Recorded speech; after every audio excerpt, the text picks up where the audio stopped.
Hello दोस्तों। इस video में हम सीखेंगे कि ये पैटर्न प्रिंटिंग एक प्रोग्राम कैसे लिखते हैं। इस प्रोग्राम में हम इस पैटर्न को प्रिंट करने वाले हैं।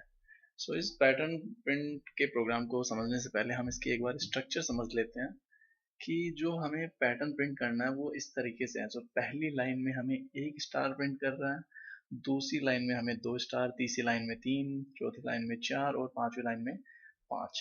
तो सबसे पहली बात तो आपको ये समझनी है कि जब भी आप कोई पैटर्न प्रिंट करते हैं तो सबसे पहले देखिए उसमें कितनी लाइंस आपको प्रिंट करनी है। तो इसमें हम देख सकते हैं हमें पांच लाइंस प्रिंट करनी है। तो सबसे पहले हमें एक फोर लूप इसमें लिखना पड़ेगा जो कि पांच बार चले। तो मैंने एक वेरिएबल आई लिया है और एक फोर लूप लिया है जो कि 5 टाइम्स चले। तो मैंने ये फोर लूप लिख दिया। ये जितनी नंबर ऑफ लाइंस आपके पास हो, आपको प्रिंट करनी हो, उतनी नंबर ऑफ टाइम्स के लिए आपको एक लूप चलाना पड़ेगा। तो मैंने लूप लिख दिया और इसमें जैसा कि आप देख सकते हैं कि हर लाइन क्या है। जैसे एक स्टार प्रिंट करने के बाद दूसरी लाइन में प्रिंट हुआ है, फिर तीसरी लाइन में प्रिंट हुआ है, फिर फोर्थ लाइन में प्रिंट हुआ है। तो हमें ये करना है कि इसके अंदर हम जब भी कुछ प्रिंट करें इस लूप के अंदर, एट द एंड हम एक न्यू लाइन दे दें ताकि जो नेक्स्ट प्रिंट हो वो नई लाइन पे प्रिंट हो जाए। अब दूसरी बात ये है कि हमें पहली लाइन पे एक प्रिंट करना है, दूसरी लाइन पे दो प्रिंट करना है। तो ये कैसे हो, चलो इसको समझने से पहले हम एक सिंपल सा प्रोग्राम लिखते हैं। इस प्रोग्राम में मैंने क्या किया, एक दूसरा वेरिएबल ले लिया जे, जो मैं यहाँ पर डिक्लेयर भी कर देता हूँ। इस वेरिएबल को भी मैंने इस लूप को मैंने 5 टाइम्स एग्जीक्यूट किया। और इसमें मैंने क्या किया, इसमें मैंने एक प्रिंट कर दिया स्टार। अब इस प्रोग्राम को रन करके देखते हैं कि ये प्रिंट क्या कर रहा है। मैंने ये प्रोग्राम कंपाइल किया और इसे मैंने रन कर लिया। तो जैसा कि आप देख सकते हैं कि ये बाहर वाला जो लूप है, ये लूप तो चलेगा जितनी हमारी लाइंस है, जितनी नंबर ऑफ लाइंस उस पैटर्न में है। तो पांच लाइंस है, पांच के लिए ये तो परफेक्टली चल रहा है। बट ये जो अंदर वाला लूप है, ये लूप हमने कितनी बार चलाया है, 5 बार। तो आप ऐसे समझ लीजिए कि हर लाइन के लिए, 1 मिनट के लिए, हर पहली लाइन के लिए जब आई की वैल्यू 0 थी, ये लूप 5 बार चला। जब आई की वैल्यू 1 हुई, ये लूप 5 बार चला। जब आई की वैल्यू 2 हुई, ये लूप 5 बार चला। तो आई की हर वैल्यू के लिए ये 5 बार चल रहा है, तभी इसने हर लाइन में पांच पांच स्टार प्रिंट कर दिए।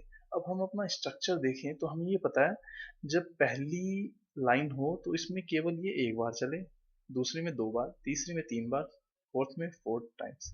तो हम यहाँ पर हमें कैसे पता चलेगा कौन सी लाइन में कितने बार के लिए चलना चाहिए।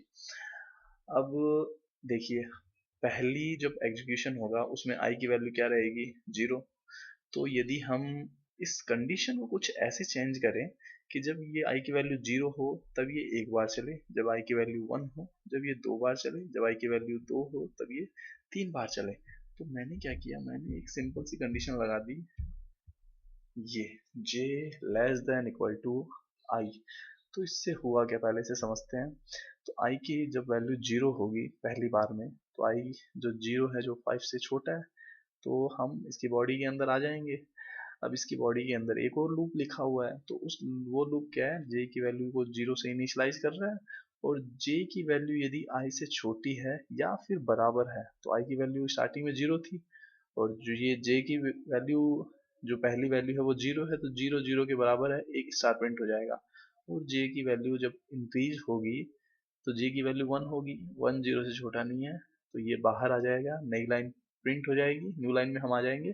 और ये दोबारा से i की वैल्यू को एक इंक्रीज करके ये करेगा। तो हम इसका एक एग्जीक्यूशन देख लेते हैं, तब चीज़ें थोड़ी ज़्यादा क्लियर हो जाएगी। तो ये हमारा परफेक्टली काम कर गया। तो समझना क्या है हमें कि पहले वाले में क्या है, हर लाइन के लिए हम 5 टाइम्स एग्जीक्यूट कर रहे थे इस लूप को, बट हमने अब 5 टाइम्स ना करके हमने इसको एग्जीक्यूट कर दिया है उतने टाइम्स के लिए जितने टाइम्स की जितनी वैल्यू इस आई में है। ओके, तो ये हमारा, अब इसमें हमें मान लीजिए कि बड़ा कोई ट्रायंगल प्रिंट करना है, तो मैंने यहाँ पर लिख दिया लेट्स से 50। सो इसको प्रिंट करके देखते हैं 50 में क्या प्रिंट कर रहा है। तो देखिए बड़ा ट्रायंगल प्रिंट हो गया। सो एक सिंपल सा प्रोग्राम है, याद ये रखना है, नंबर ऑफ लाइंस के लिए आउटर लूप लिखा जाता है कि कितनी लाइंस आपको प्रिंट करनी है, तो उतने नंबर ऑफ टाइम्स आपको ये लूप चलाना है। और अंदर वाला लूप आपको ऐसे चलाना है, आपको ये चेक करना पड़ेगा कि हर लाइन में कितने स्टार प्रिंट करने हैं। तो यदि हर लाइन में जैसे इसमें पहला एक करना है, दो करना है, फिर तीन, चार, पाँच, तो ये वैल्यू आपको कैसे पता चलेगी? तो ये वैल्यू हम इसके लिए काम में ले सकते हैं आउटर लूप की वेरिएबल को, क्योंकि पहले जो आउटर लूप का वेरिएबल है, पहली लाइन में इसकी वैल्यू 0 है, फिर 1 होगी, फिर 2 होगी, तो हर लाइन में इसकी वैल्यू ऑटोमेटिक बढ़ ही रही है। तो हमने वही वैल्यू यहाँ पर काम में ले ली। Thank you very much for watching.